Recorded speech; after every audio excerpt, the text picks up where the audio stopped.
नमस्कार, न्यूज पर देख रहे हैं आप। आपके साथ मैं हूं सुधांशु शेखर।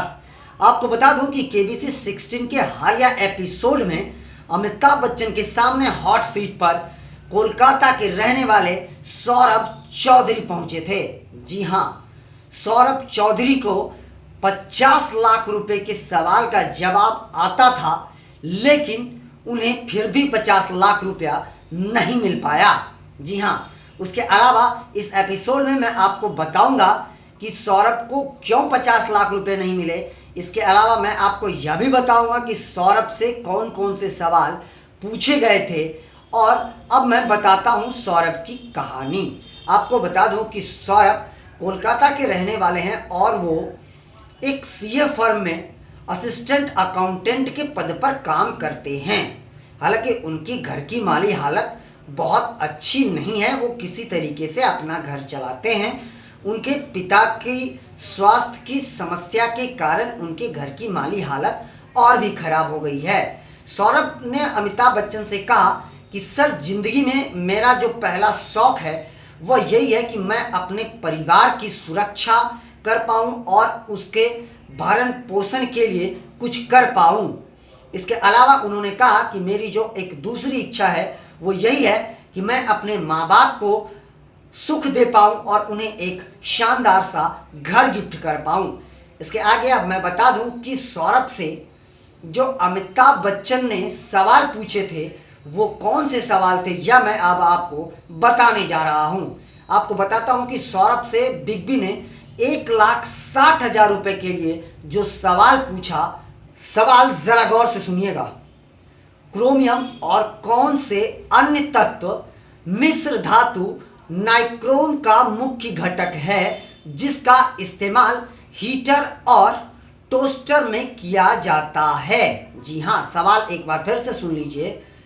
क्रोमियम का कौन सा तत्व मिश्र धातु नाइक्रोम का मुख्य घटक है जिसका इस्तेमाल हीटर और टोस्टर में किया जाता है। इस सवाल का जो जवाब सौरभ ने दिया है वह जवाब है ऑप्शन ए, उन्होंने चुना जो निकेल है, और सौरभ का जवाब सही था।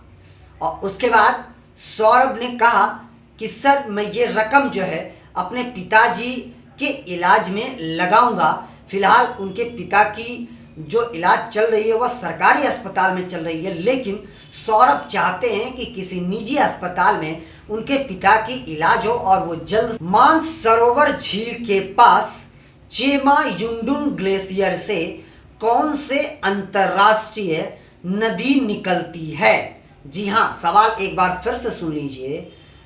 मानसरोवर झील के पास चेमायुंडुंग ग्लेशियर से कौन से अंतरराष्ट्रीय नदी निकलती है?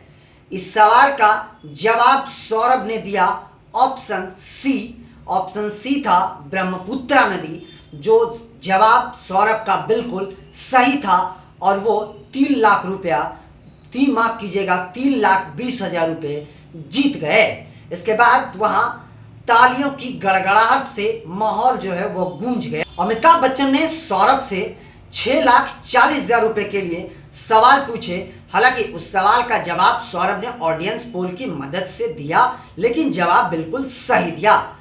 6,40,000 रुपए के लिए जो सवाल थे वह सवाल यह था कि रेलवे सुरक्षा बल के उस पहल का क्या नाम है जिसके तहत यात्रियों के सामानों को सुरक्षित और पुनर्स्थापित किया जाता है। सवाल आप एक बार फिर से सुन लीजिए। रेलवे सुरक्षा बल के उस पहल का क्या नाम है जिसके जरिए यात्रियों के सामानों को सुरक्षित और पुनर्स्थापित किया जाता है? इस सवाल का सौरभ ने जो है जवाब दिया ऑप्शन डी, और ऑप्शन डी था अमानत। और सौरभ का यह जवाब बिल्कुल सही था और वो 6,40,000 रुपया जीत गए। इसके बाद मैं अब आपको बताने जा रहा हूं कि सौरभ से जो 50 लाख रुपया के लिए बिग बी ने सवाल पूछे थे उस सवाल के बारे में मैं आपको बताने जा रहा हूं। अमिताभ बच्चन ने सौरभ से जो 50 लाख के लिए सवाल पूछे थे वह सवाल को जरा आप गौर से सुनिएगा। सवाल था, इनमें से कौन से क्रिकेटर ऑस्ट्रेलिया और न्यूजीलैंड में भारत के उच्चायुक्त के रूप में कार्य कर चुके हैं। जी हाँ, सवाल आप एक बार फिर से सुन लीजिए। इनमें से कौन से क्रिकेटर ऑस्ट्रेलिया और न्यूजीलैंड में भारत के उच्चायुक्त के रूप में काम कर चुके हैं? इस सवाल का जवाब सौरभ को आता था, लेकिन वो कंफ्यूज थे, इसलिए उन्होंने गेम क्विट कर गया। जाते जाते अमिताभ बच्चन ने उनसे पूछा कि सौरभ, इस सवाल का जवाब तो देते जाइए। सौरभ ने ऑप्शन बी को चुना और ऑप्शन बी में जो था वो था दलीप सिंह का नाम, और उनका जवाब बिल्कुल सही था। जैसे ही उन्होंने जवाब दिया, तालियों की गड़गड़ाहट से वहां का माहौल गूंज उठा, लेकिन उससे पहले सौरभ गेम क्विट कर चुके थे और वो 50 लाख रुपए जीतने से चूक गए।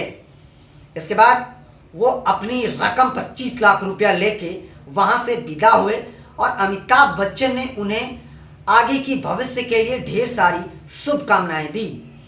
फिलहाल के लिए बस इतना ही, मुझे दीजिए इजाज़त। आप हमारे चैनल को लाइक, शेयर और सब्सक्राइब अवश्य कीजिए और आप अपना बहुत ज़्यादा ख्याल रखिए। तब तक के लिए मुझे दीजिए इजाज़त। शुक्रिया।